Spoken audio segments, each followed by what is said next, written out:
She moves a little slower now, and so does he. Gray in her hair, gray in his fur, a quiet understanding. He follows her from room to room, never asking, always knowing. His eyes speak the words neither of them need to say.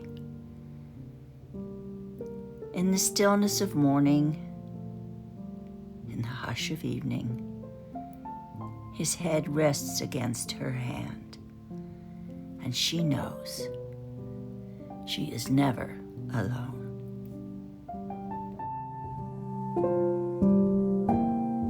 Hello, it's so wonderful to see each and every one of you again. I am Sandra Hart, and this channel is all about life, whether you're 18 or whether you are 89. The other day, my granddaughter in a call was talking about college, and she's going to be graduating next month, and it's kind of an exciting time for her. But she said to me, she asked me a question, and it kind of threw me for a loop because I hadn't really thought about this. But she said, Nana, she said, just what is love, and how do I know if it's real? Well, you know, we don't always know if it's real, no matter how much knowledge we have. But I do know that love changes throughout the years. I can remember my experience when I was a young woman, how love was maybe exciting. It was an adventure, and it was all maybe about feelings and the thrill of having a boyfriend. And I can remember when I was in high school, I had a crush on this. I was a freshman and he was a senior, this really good-looking, blue-eyed, blonde senior that I think he was even homecoming king. But I can remember he just lived about a block away, so I would dress up on Saturdays. I'd wear my nice shorts and a pretty starched blouse, and, you know, do my hair. And I would walk up and down in front of his house, hoping that he would come out and see me. Of course, he never did, and I don't know how many times I walked by his house, and I would see him in the halls with his girlfriend. But every time I saw him, butterflies would come up into my stomach, and it was so exciting and so thrilling. And even with my first boyfriend when I was in high school, I can remember that wonderful chemistry, that excitement every time you are together. It's just such a thrilling experience. But it's attraction, and is it really, really true love? Because as I got older, and as we all got older, we realized that love is more than just butterflies. Love is more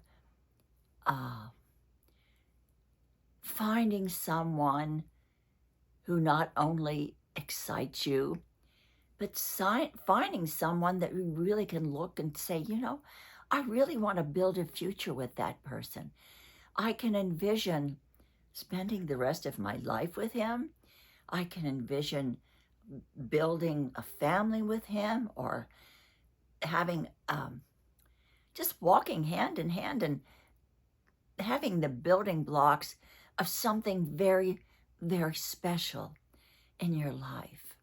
So I call that first phase a dreamer's love, and then I call the second phase, when you're in your maybe late 20s, early 30s, as a builder's love. You are reaching out and looking for someone to build a life with. And you still have the passion, but you also have dreams together, and it's just not your dreams and not just your butterflies, but it's something more stable. It's a foundation that you need, a strong foundation, to come together and build a life together. But that phase moves on, of course, and I think maybe by the time you're in your 50s, you have another phase. And I call that the resilience phase. That's the phase that you and your husband are empty nesters. You've done your job, you've raised your children, you've watched them fly away from the nest. And all of a sudden you sit down and you realize, hey, we got through this. We got through the ups and downs, maybe the fights, the heartaches, the hugs. We got through all of that. And now we can sit here and together we can build a future. So again, it's the resilience that got you through everything that life throws you. And because you are a unique individual, and so is your partner, but you've been able to weather all of those things, and you've been able to be resilient and hold it together. My story, of course, is a little bit different because I was widowed very early on in life, and then I married Arthur when I was in my mid-40s, so I had kind of an interrupted love story. But by the time I met Arthur, my children were almost ready to fly the nest. So we had a few years together of being a family with children, but beyond that, he and I were able to build a life and really get to know one another in that resilient time. And when you look back on your life and your marriage or your relationship, how different was it when the children left, when you had an empty nest? Did you look forward to it with excitement, or maybe with dread and longing because you missed your children? Well, I think this is the time, if that's where you are in life, it's the time to look at your spouse and say, hey, this is a new beginning for us.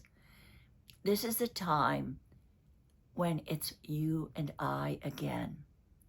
And we've weathered all this stuff, and we've had resilience, and now we can move forward thinking about us and thinking about new adventures that we can go on in life. I know Arthur and I, when we were alone, we were able to travel and see the world. Very, very lucky. I feel very, very fortunate. But it was a very beautiful time in our lives. And then, of course, let's fly into your 70s, 80s. That's when I call it the timeless love. It's a love that has endured all of the hills and the valleys, the fights, the arguments, the hugs, the kisses, the crises, the rewards, the excitement. It's a time when both of you have been able to hang there together, whether it was by your fingernails or whether it was together you were bonded and never, ever should part.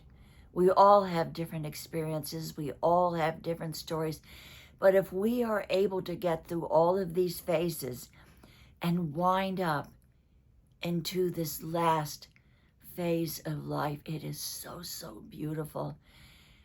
I honestly feel in my heart that although Arthur and I really had extreme ups and downs in our marriage and in our relationship, the last period of our lives together was the deepest love that I have ever felt in my life. And it's the deepest love that we grew, knowing that we were there for one another in sickness and in health, and that we had had a wonderful lifetime of love, and that we weathered the storms of life.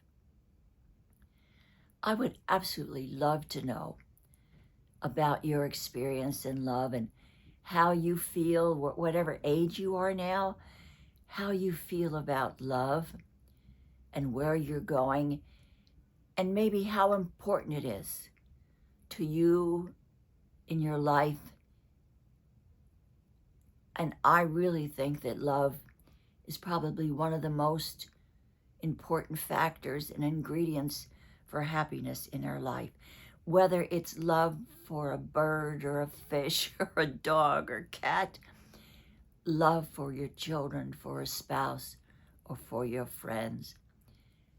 Love truly is the elixir that keeps us young and keeps us looking forward to tomorrow. Thank you for joining me today. Please know that each and every one of you are truly loved and that you are never, never alone.